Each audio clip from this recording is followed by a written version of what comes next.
اللہ رحمان، اللہ اللہ رحمان، اللہ اللہ۔ بسم اللہ الرحمن الرحیم۔ السلام علیکم ناظرین، آپ دیکھ رہے ہیں پروگرام ماہ رمضان معرف قرآن میں آپ کا میزبان محمد ارسلان فاروق۔ ناظرین، آج کے پروگرام کا ٹاپک ہے اسلام میں انفاق، اللہ کے راستے میں خرچ کرنا، ضرورت مندوں، یتیموں، مسکینوں، بیواؤں، حاجت مندوں، ان کے اوپر خرچ کرنا اور محض اللہ کے لیے خرچ کرنا، یہ ہے اسلام میں انفاق فی سبیل اللہ۔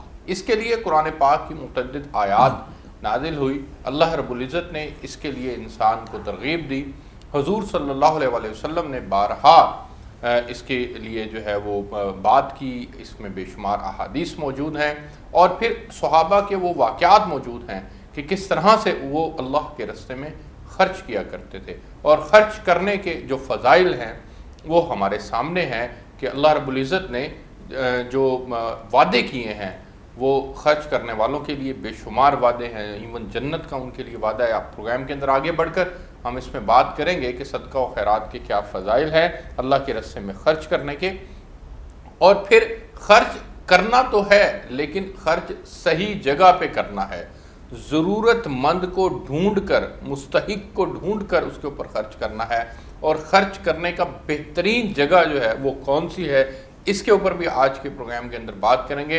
میرے ساتھ آج جو مہمان شخصیات موجود ہیں وہ ایک ایسی شخصیت ہیں جو اللہ کے راستے میں خرچ کرتے ہیں، جو ان مریضوں کے اوپر خرچ کرتے ہیں جن مریضوں کے لیے مسائل ہیں، کئی طرح کی مشکلات ہیں۔ میری مراد تھیلیسیمیا کے مریض ہیں۔ آج میرے ساتھ تشریف رکھتے ہیں محمد یاسین خان صاحب، جو کہ بانی بھی ہیں اور صدر ہیں سندس فاؤنڈیشن کے۔ بہت شکریہ یاسین خان صاحب آپ کا پروگرام کے اندر جوائن کرنے کے لیے۔ ان کے ساتھ تشریف رکھتے ہیں مفتی ماہر جمیل صاحب، جو کہ اسلامک اسکالر ہیں۔ مفتی صاحب آپ کا بہت شکریہ جوائن کرنے کے لیے۔ ان سے جاننے کی ہم کوشش کریں گے کہ اسلام میں خرچ کرنے کے کیا فضائل ہیں، اور اللہ رب العزت نے کون سی جگہ خرچ کرنے کو زیادہ پسند فرمایا ہے، اور پھر صحابہ کے واقعات، پھر وہ غزوات جن غزوات کے اندر جو ہے وہ جب موقع اس کا ہوتا تھا تو حضور صلی اللہ علیہ وسلم اعلان فرمایا کرتے تھے کہ اب جو ہے وہ جمع کرنا ہے، مال جمع کرنا ہے، تو پھر وہ بے شمار واقعات ہیں، جس میں سے ایک واقعہ یہ بھی ہے کہ اللہ رب العزت نے سوال بدلوا دیا تھا حضور صلی اللہ علیہ وسلم کے ذریعے سے، کہ آپ صلی اللہ علیہ وسلم نے یہ سوال کیا تھا کہ بتاؤ پیچھے کیا چھوڑ کر آئے ہو، تو پھر صحابی رسول حضرت ابوبکر صدیق رضی اللہ تعالیٰ عنہ کھڑے ہوئے تھے اور انہوں نے یہ فرمایا تھا کہ یا رسول اللہ، میں اللہ اور اللہ کے رسول کو چھوڑ کر آیا ہوں۔ تو یہ تو ہمارے سامنے صحابہ کی اگزامپلز موجود ہیں۔ میں بہت مشکور ہوں یاسین خان صاحب کا۔ پروگرام کو حسب معمول ہم ہدیہ نعت سے جو ہے وہ شروع کرتے ہیں۔ میں پہلے پروگرام میں ہدیہ نعت رسول مقبول صلی اللہ علیہ وسلم آپ سماعت فرمائیں، اس کے بعد پھر ہم گفتگو کا آغاز کریں گے۔ اللہ علیکہ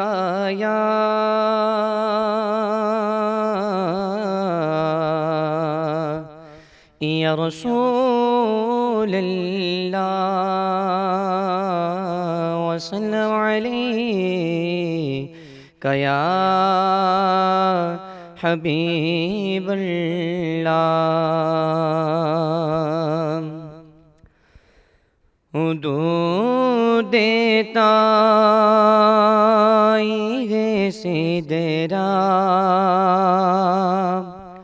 حضور جانتے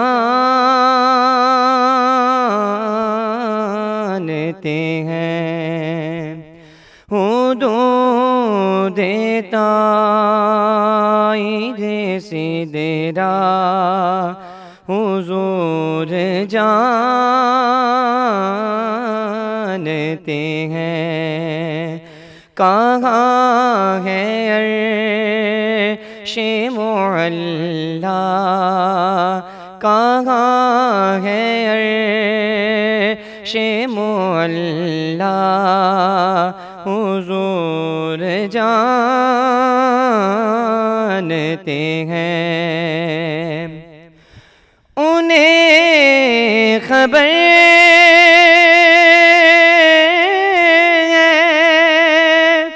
کہیں سے پڑھو درود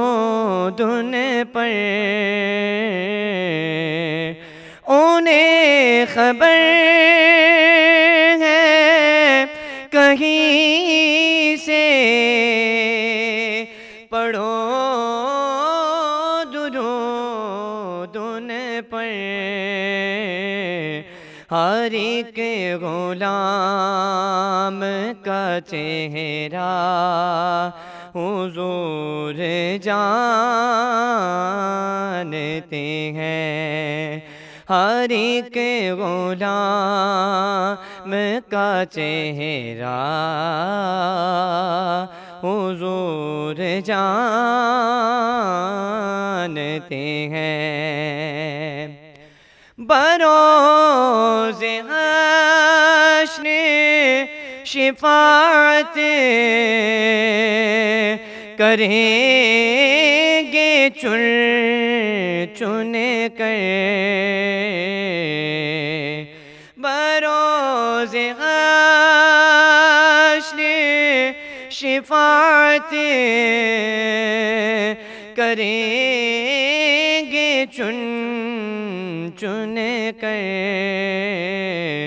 ہر ایک غلام کا چہرہ حضور جانتے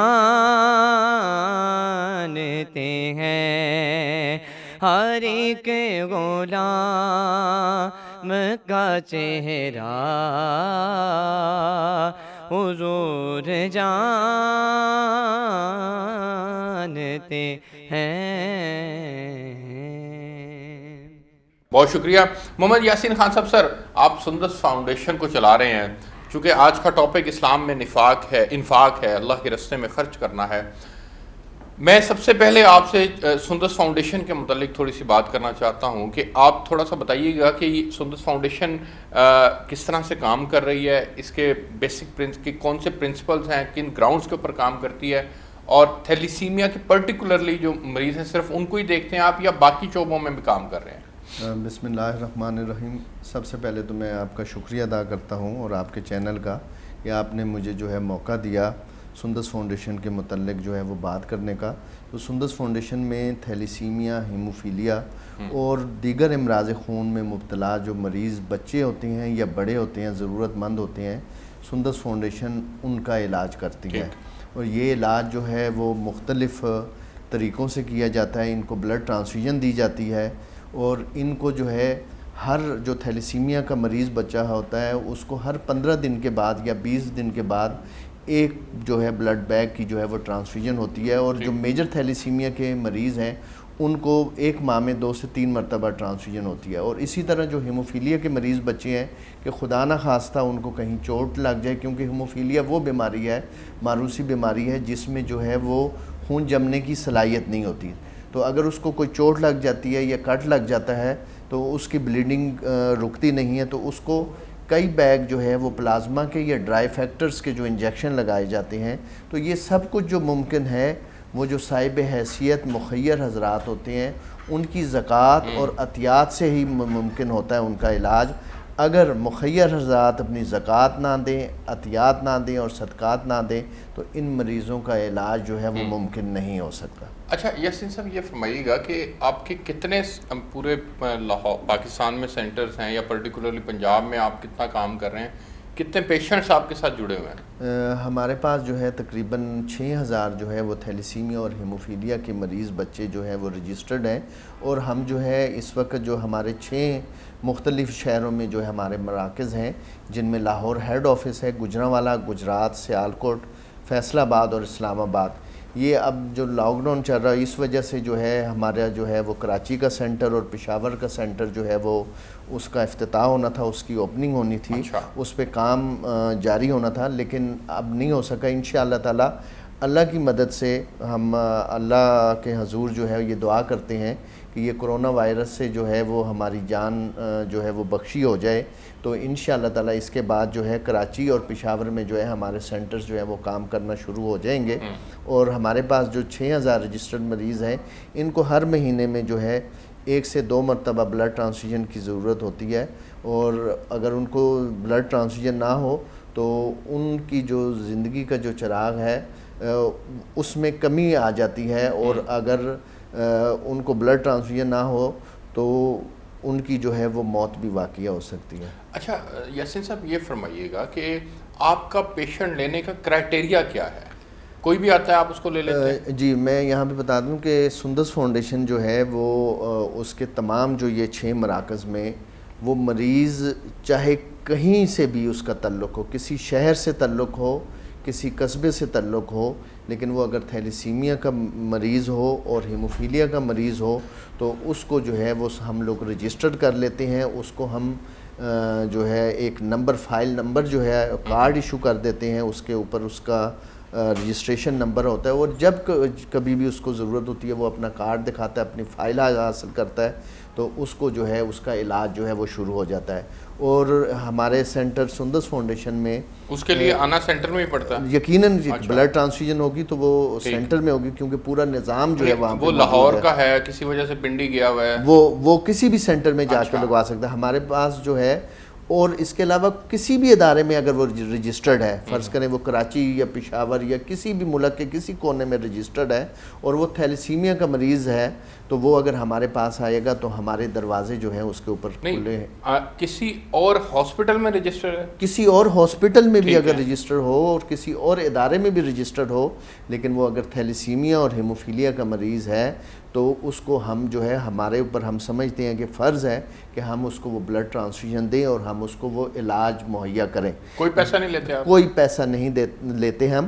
اور باقی جو ہاسپٹلز ہیں یا جو ادارے ہیں ان کا کرائٹیریا یہ ہے کہ وہ اپنی رجسٹریشن کرتے ہیں اور اپنے بچوں کو ہی بلڈ ٹرانسفیوژن دیتے ہیں، لیکن سندس فاؤنڈیشن میں جو ہے یہ سب کے لیے دروازے کھلے ہیں، وہ آئیں اور اپنا علاج کروائیں، اور یہ علاج جو ہے مفت ہے، اور جس طرح میں پہلے بھی بتا چکا ہوں کہ یہ علاج اور معالجہ جو ہے ان کا اور جو ادویات ہم ان کو دیتے ہیں، یہ جو ہے رمضان المبارک کے مہینے میں جو زکوٰۃ دیتے ہیں، اپنی خیرات دیتے ہیں یا فطرانہ دیتے ہیں، یہ علاج جو ہے ان کا اس ذریعے سے کیا جاتا ہے۔ اور یہاں پہ میں یہ بھی بتاتا چلوں کہ ہمارے سینٹر میں جو ہے بڑا واضح نظام موجود ہے کہ جن بچوں کو، جن لوگوں کے اوپر زکوٰۃ لگتی ہے ان کو ہم زکوٰۃ کے پیسوں سے جو ہے ان کا علاج کرتے ہیں، اور ڈونیشن بالکل جی ہمارا جو یعنی آپ کے پاس جب کوئی ڈونیشن آتی ہے تو آپ پوچھ لیتے ہیں؟ ہمارا ایک جی شریعہ بورڈ بھی ہے جس کے جو ہے ایک مفتی صاحب ہیں، وہ اپنا پورا جو ہے اپنا کرائٹیریا جو انہوں نے وضع کیا ہوا ہے، ہم ان کی ہدایات کے مطابق وہ فنڈز کو الگ کرتے ہیں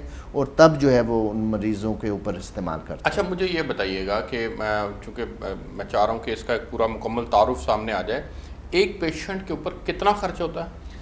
جی جو ایک بیگ جب ایک ٹرانسفیوژن ہوتی ہے تو صرف جو سکریننگ کا عمل ہے جس میں ہیپاٹائٹس بی، ہیپاٹائٹس سی اور HIV VDRL ملیریا پیراسائٹ کے جو ٹیسٹ ہیں اور بلڈ بیگ کی کاسٹ، یہ مکمل کاسٹ جو ہے ایک بیگ جو ہے تقریباً 4 سے 5 ہزار روپے جو ہے وہ اس کے اوپر ادارے کا خرچہ آتا ہے۔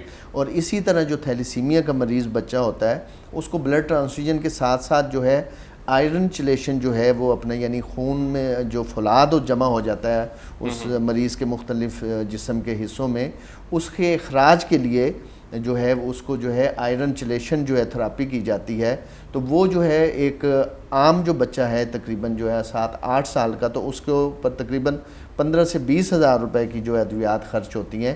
لیکن اگر وہ مریض بڑا ہے اور اس کا وزن زیادہ ہے، یعنی اس کی عمر 20 سال یا 30 سال یا 40 سال ہے، تو اس کے اوپر جو ہے وہ ادویات کی جو خرچ ہے وہ زیادہ آئے گا۔ یہ بتائیے کہ یاسین صاحب کیا اس مرض میں مبتلا لوگ مکمل طور پر صحت یاب نہیں ہوتے؟ نہیں جی، یہ معروسی بیماریاں ہیں اور ان کو جو ہے ان کا جو علاج ہے یہ بلڈ ٹرانسفیوژن ہی ہے، یا تھیلیسیمیا کے مریض بچے کا علاج جو ہے بون میرو ٹرانسپلانٹ ہوتا ہے، لیکن وہ بھی بہت کم چانسز ہوتے ہیں کہ جو ہے وہ سروائیو کر لیں یا اپنا کیا کہتے ہیں وہ پراپر طریقے سے ہو۔ لیکن شکر ہے الحمدللہ جو پراپر طریقے سے ہوتا ہے تو پھر اس کو بلڈ ٹرانسفیوژن کی ضرورت نہیں ہوتی، لیکن اس کے اوپر جو خرچہ آتا ہے وہ بیرون ملک، اب ہمارے ملک پاکستان میں بھی شروع ہو چکا ہے، وہاں پہ تو کاسٹ تقریباً جو ہے 20 لاکھ روپے ہے، لیکن اگر بیرون ملک کرواتے ہیں تو وہاں پہ 60 سے 70 لاکھ روپے ہے۔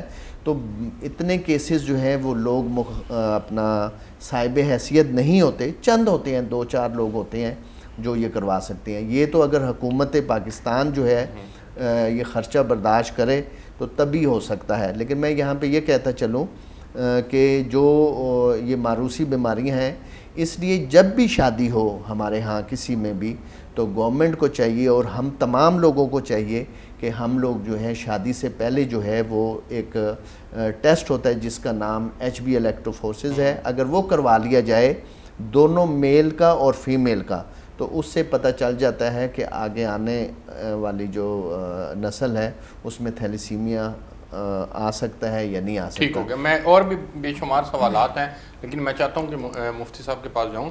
مفتی صاحب ایک مکمل تعارف آ گیا اور اس میں ہمارے سامنے یہ بات آ گئی کہ یہ بھی ایک شکل ہے اللہ کے رستے میں، ظاہر ہے لوگ ان کو دیتے ہیں، یہ خرچ کرتے ہیں آگے سے۔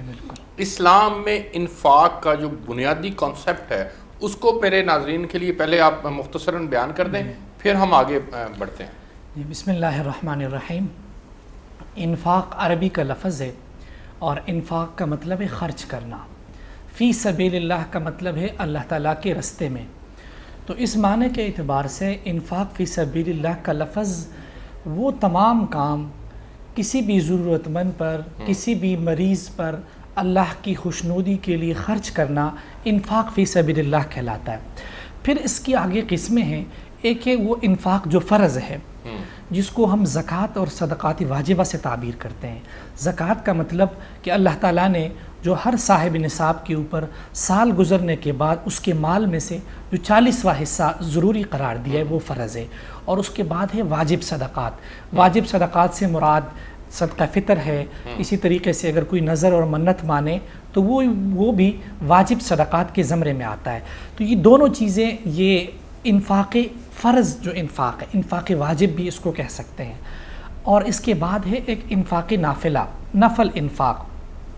اس کے لیے شریعت نے کوئی بلکہ ایک وسیع رکھا ہے کہ آپ جتنا چاہیں جب چاہیں اور آپ جس پر چاہیں، اور خصوصاً جو ضرورت مند ہیں ان پر خرچ کرنے کی بہت زیادہ فضیلت ہے۔ اور قرآن مجید میں اللہ تعالیٰ نے بار اس انفاق کا ذکر فرمایا ہے۔ جب ہم قرآن مجید کا سورہ بقرہ کا جب تلاوت شروع کرتے ہیں تو اس میں جو متقین کی صفات ہے، فرمایا المتقین للمتقین الذین یؤمنون بالغیب۔ متقین وہ لوگ ہیں جو تقوی والے ہیں، وہ لوگ ہیں جو ایمان بالغیب رکھتے ہیں، وہ یقیمون الصلاۃ، نماز قائم کرتے ہیں، ومما رزقناہم ینفقون، اور جو ہم نے انہیں دیے اس میں سے خرچ کرتے ہیں، اس میں سے انفاق کرتے ہیں۔ اسی طریقے سے دوسری آیات میں فرمایا یا ایھا الذین آمنوا انفقوا من طیبات ما کسبتم، اے ایمان والو انفقوا، تم انفاق کرو، تم خرچ کرو، من طیبات ما کسبتم، اس پاکیزہ مال میں سے جو تم نے کمایا ہے۔ یہاں یہ نہیں فرمایا کہ تم جو چاہو خرچ کرو، بلکہ اس کی ترغیب دی کہ جو مال تمہیں محبوب ہو، جو مال تمہیں پسند ہو اس میں سے تم خرچ کرو۔ اور اسی طریقے سے فرمایا الذین ینفقون فی السراء والضراء، ایمان والوں کے بارے میں فرمایا کہ یہ وہ لوگ ہیں جو خرچ کرتے ہیں، چاہے خوشحالی ہو چاہے بدحالی ہو، ہر حال میں خرچ کرتے ہیں، اور ان کو اللہ تعالیٰ نے محسنین فرمایا، اور فرمایا واللہ یحب المحسنین، کہ اللہ تعالیٰ ان محسنین کو، نیکی کرنے والے کو پسند فرماتے ہیں، ان سے محبت کرتے ہیں۔ بالکل ٹھیک ہے۔ مجھے اس میں فضائل کے اوپر بھی آگے چل کے ہم بات کریں گے، ایک بریک پہ جانا ہے، میں بریک سے واپس آتا ہوں تو پھر یہیں سے کنٹینیو کریں گے۔ ناظرین ایک بریک لیتے ہیں۔ اسلام میں انفاق فی سبیل اللہ کے موضوع کے اوپر آج ہم اپنے پروگرام کے اندر بات کر رہے ہیں۔ میرے ساتھ معزز مہمان شخصیات تشریف رکھتے ہیں، پروگرام میں بریک شامل کرتے ہیں، پھر یہیں سے کنٹینیو کریں گے۔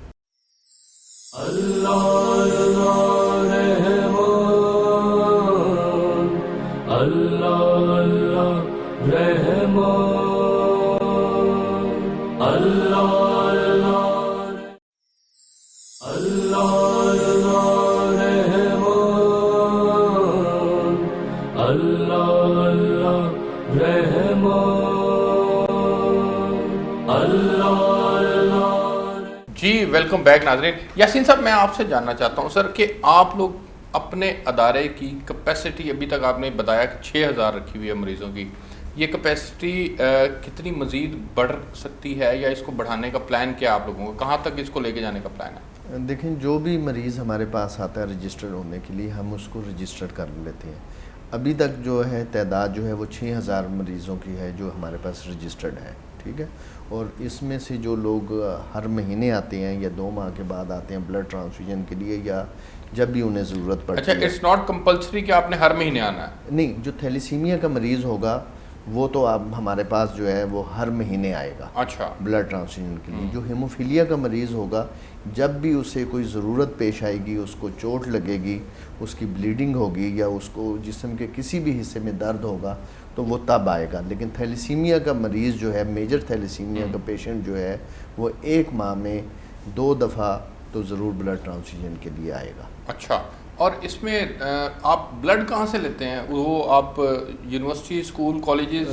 بالکل جی، ہمارے بلڈ کیمپس لگتے ہیں پورے پنجاب میں، کالجز میں، یونیورسٹیز میں اور پبلک پلیسز میں اور دفاتر، مختلف دفاتر میں. اور شکر ہے الحمدللہ کالجز اور یونیورسٹیز کے جو طلباء اور طالبات ہیں وہ ہمیں خون کے عطیات دیتے ہیں. آپ کے سامنے لسٹ ہوتی ہے کہ آپ کو یہ بلڈ گروپ کے؟ نہیں جی، ہمارے پاس ہر گروپ کا مریض ہوتا ہے. اچھا. اس لیے جو اس کے لیے لسٹ یا اس کا ضروری نہیں ہونا. ہم بلڈ کیمپ لگاتے ہیں، اس میں جو آ جائے اسٹوڈنٹس آتے ہیں، وہ خون کا عطیہ ہمارے ڈاکٹرز چیک کرتے ہیں. چیک کرنے کے بعد ان سے خون لیتے ہیں اور جب وہ خون کا عطیہ دے دیتے ہیں تو اس کی اسکریننگ جو ہے وہ ہمارے سینٹر میں ہوتی ہے اور ہم اسے یعنی صاف کر کے یعنی اسکرینڈ کر کے جو ہے وہ تھیلیسیمیا، ہیموفیلیا اور دیگر جو امراض خون میں مبتلا مریض ہوتے ہیں یا مختلف جو سرکاری غیر سرکاری ہاسپٹلز ہوتے ہیں، ہم ان کو فری آف کاسٹ جو ہے مہیا کرتے ہیں. بالکل ٹھیک ہے. میں جاننا یہ چاہ رہا ہوں کہ آپ کو ضرورت ہے بی پازیٹیو کی، آگے آپ کے پاس بی نیگیٹو کے لوگ بلڈ دینے کے لیے، تو کیا آپ ان کو بھی لے؟ جی، وہ ایکسچینج بیسس پہ ہوتا ہے کہ اگر کسی کو ضرورت ہے، جس طرح آپ نے کہا کہ بی پازیٹیو کی ضرورت ہے اور ان کے پاس جو ڈونر بی نیگیٹو کا ہے یا او پازیٹیو کا ہے، تو ہمارے پاس بلڈ بینک میں یا ہمارے پاس ڈونرز کی ایک وسیع جو ہے لسٹ ہوتی ہے. ہم ان کو ان کا مطلوبہ گروپ مہیا کر دیتے ہیں اور وہ جو ہے ہمیں جو بھی ان کے پاس ہوتا ہے وہ دے دیتے ہیں. لیکن جو تھیلیسیمیا اور ہیموفیلیا کے مریض ہوتے ہیں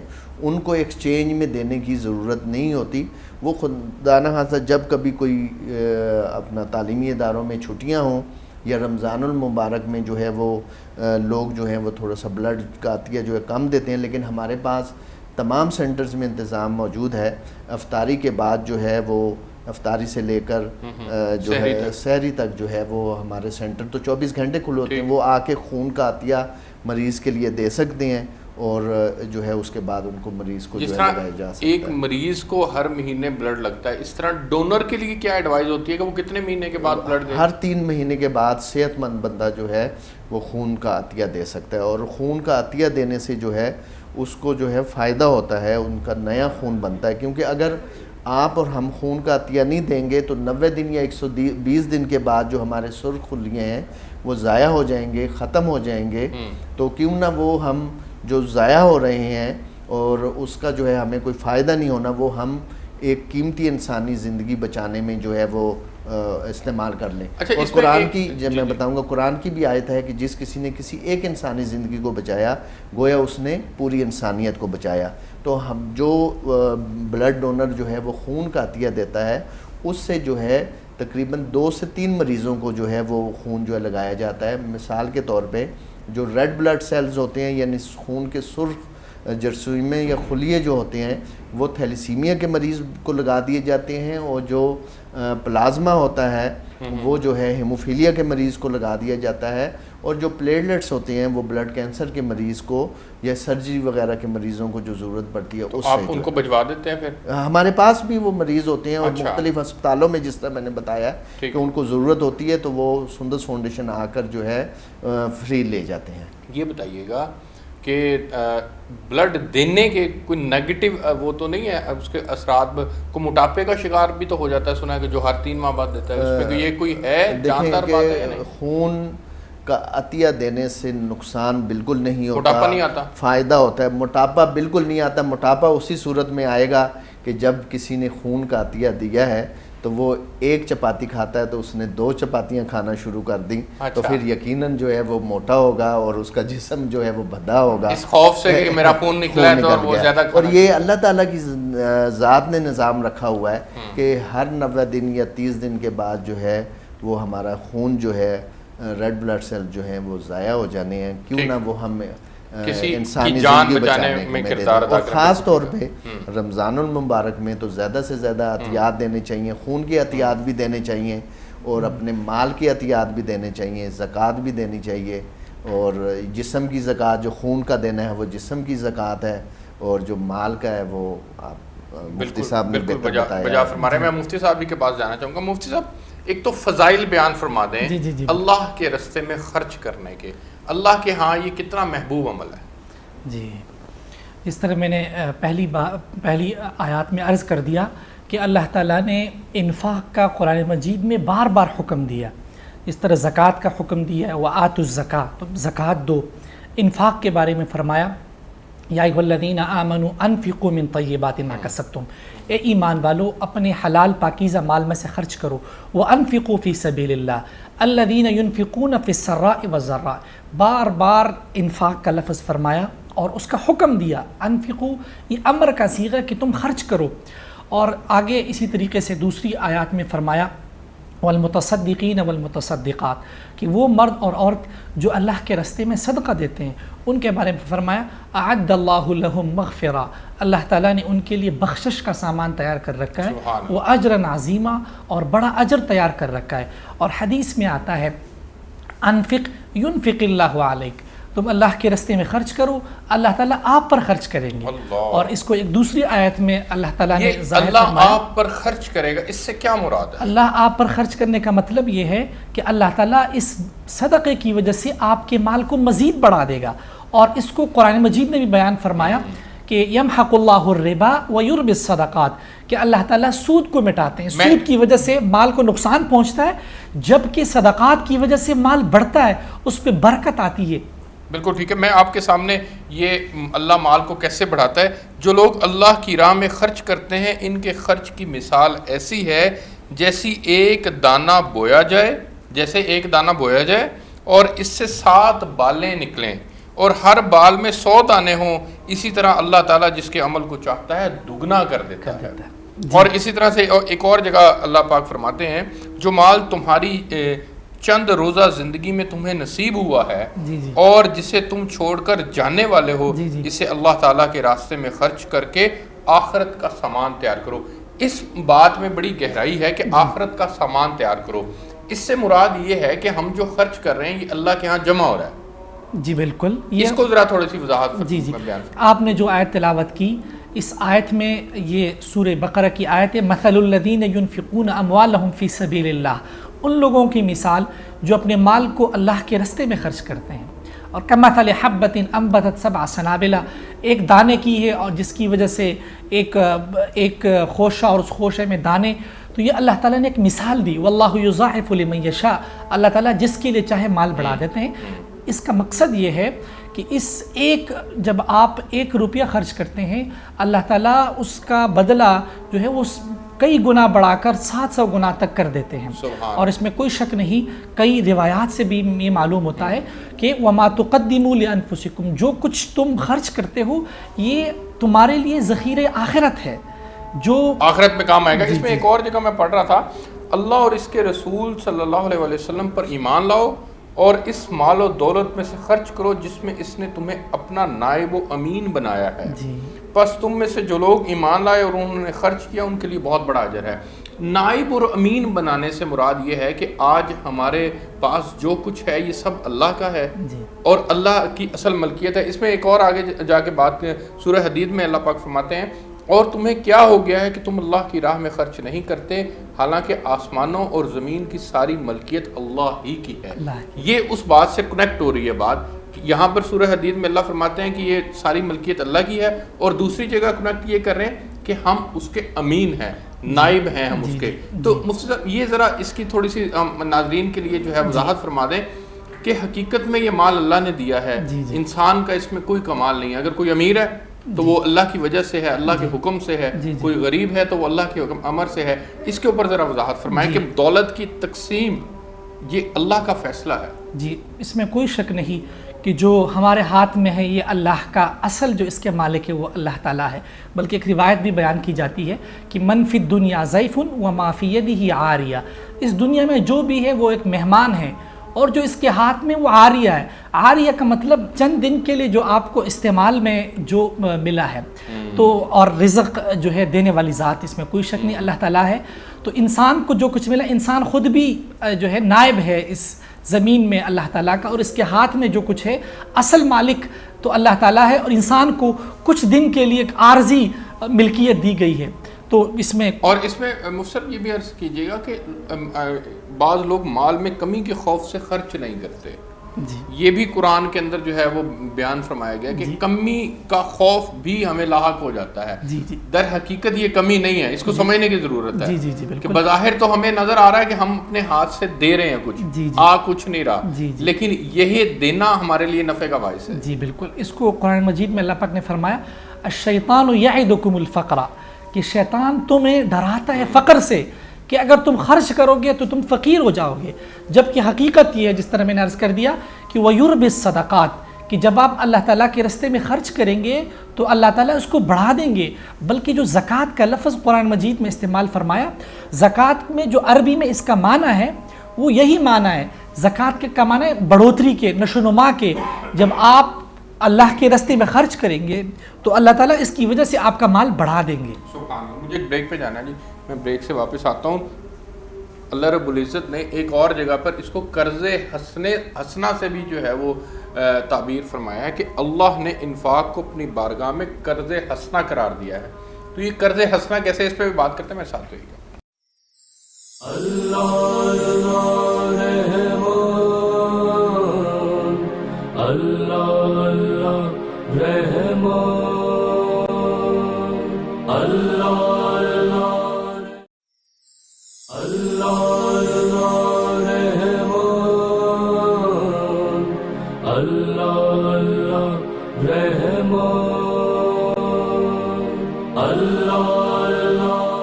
جی ویلکم بیک ناظرین. اسلام میں انفاق فی سبیل اللہ کے موضوع کے اوپر آج ہم گفتگو کر رہے ہیں، اور ہمارے ساتھ تشریف رکھتے ہیں صدر سندس فاؤنڈیشن محمد یاسین خان صاحب اور مفتی ماہر جمیل صاحب.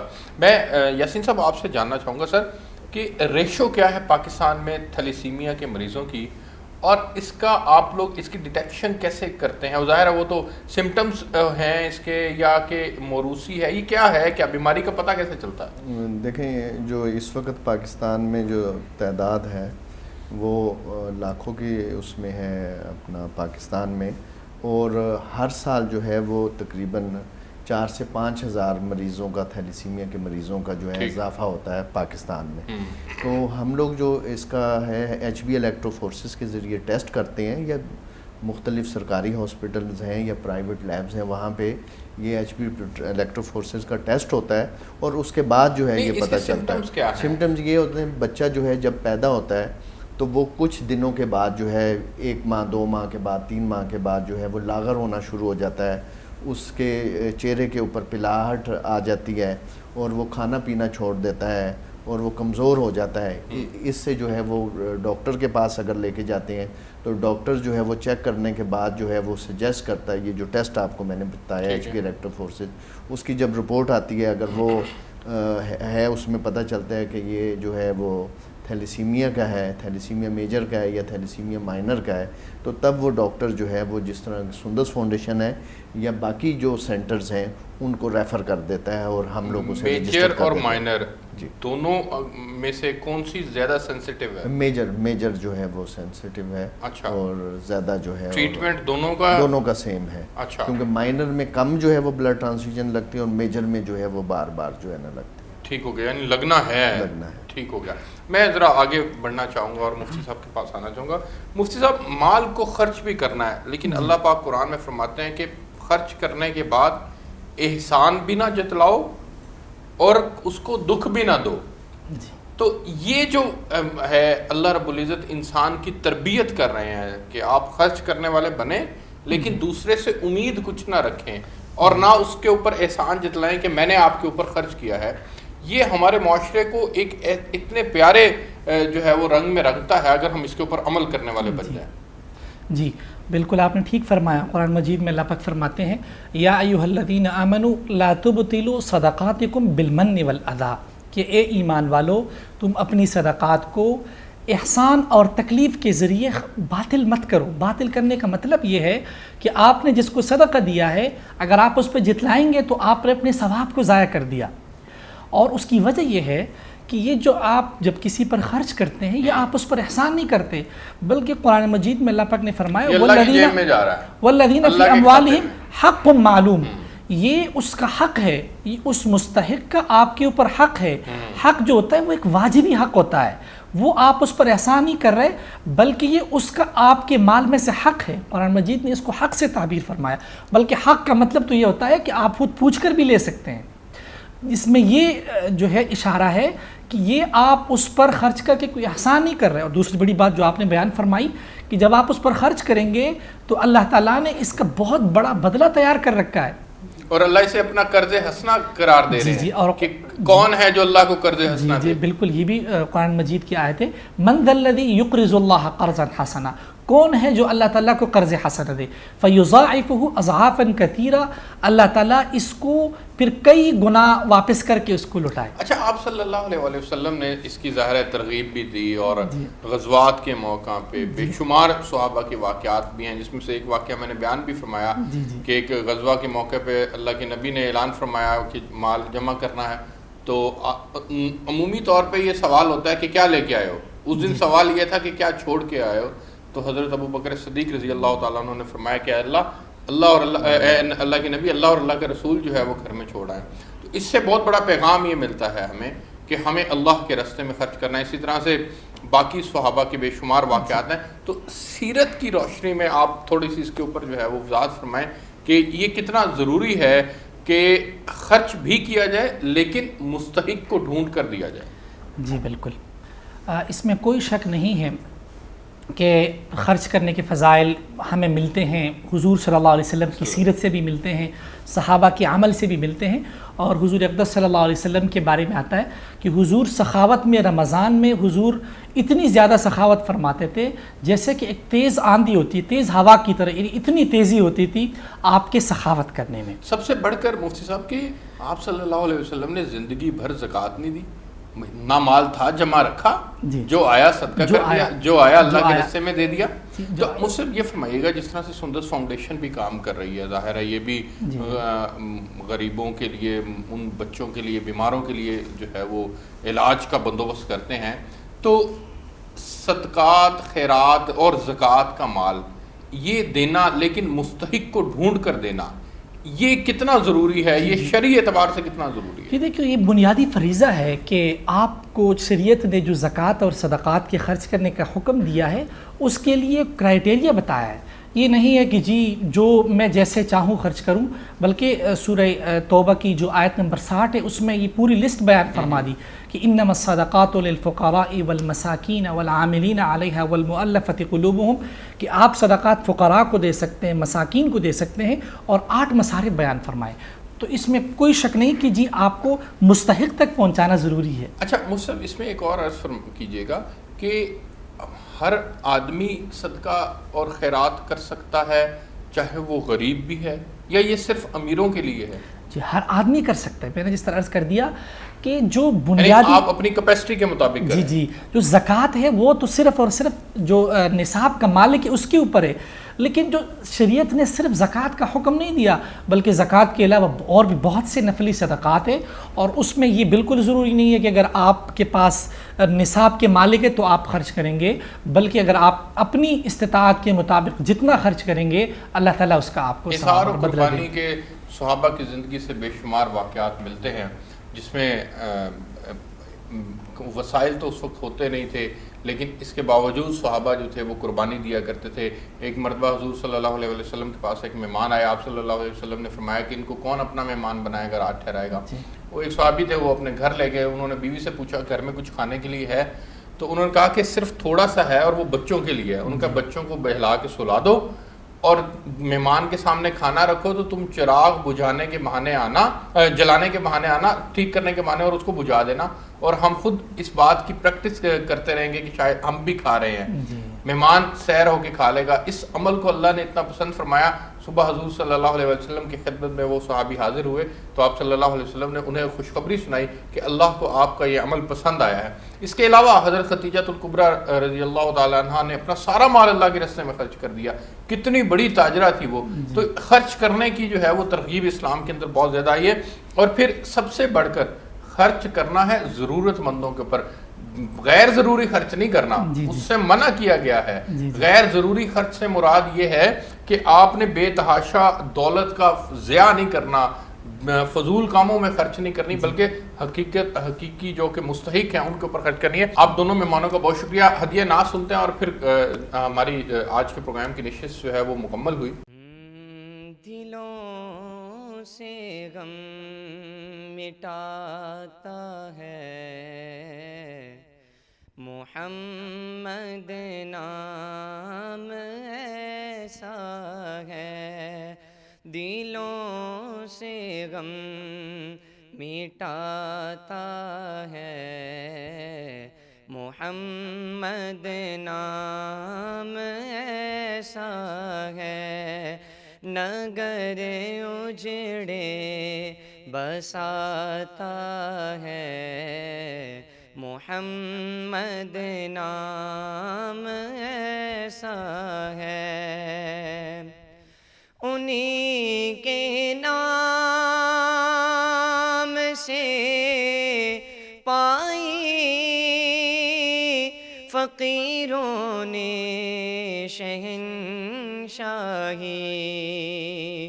انہی کے نام سے پائی فقیروں نے شہنشاہی، خدا سے بھی ملاتا ہے، خدا سے بھی ملاتا ہے، خدا سے بھی ملاتا ہے محمد نام ایسا ہے، نگر اجڑے بساتا ہے، نگر اجڑے بساتا ہے محمد نام ایسا ہے،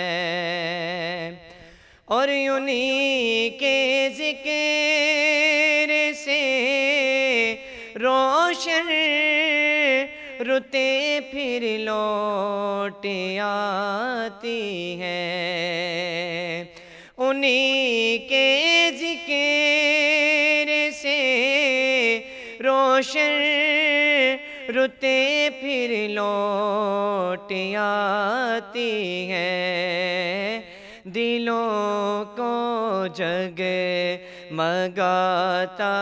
ہے، دلوں کو جگمگاتا ہے، دلوں کو جگمگاتا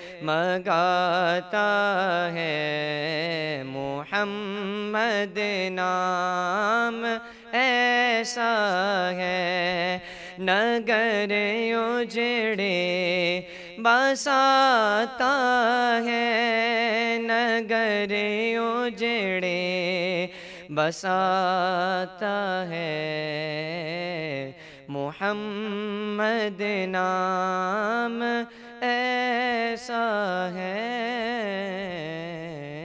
بہت شکریہ ہدیہ نعت کے لیے۔